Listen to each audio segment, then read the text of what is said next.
Why autistic kid and ADHD needs an assessment. Now, what is this assessment? And finally, the question is, what is the outcome of this assessment? Assessment is an evaluation process by which a professional can identify the weakness and the strength of the child. So that means assessment is not about only finding the weakness. It's about to assess the strength of the child so that we can make a proper intervention plan. Why autistic or ADHD kids needs an assessment?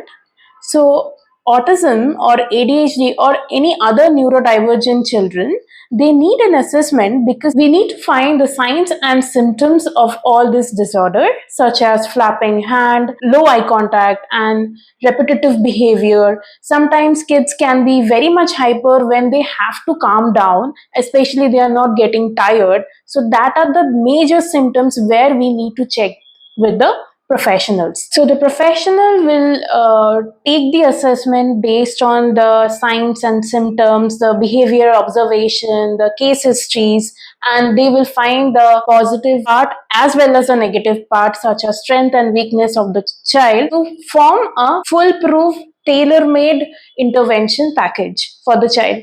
And now the question is, who can do this assessment? So if we talk about that, a licensed rehabilitation psychologist or a clinical psychologist and developmental pediatrician can do the assessment and rule out the proper cause and intervention. Now the question is, how frequently we can do the assessment? It's like every kid is different, and the process of improvement as well as if any regression is there, that will be also different. For it is suggestible, according to the research, every 3 or 6 months we should do the reassessment process to find out if there is any change and if the therapy process is working or not. So based on that, we can change the path.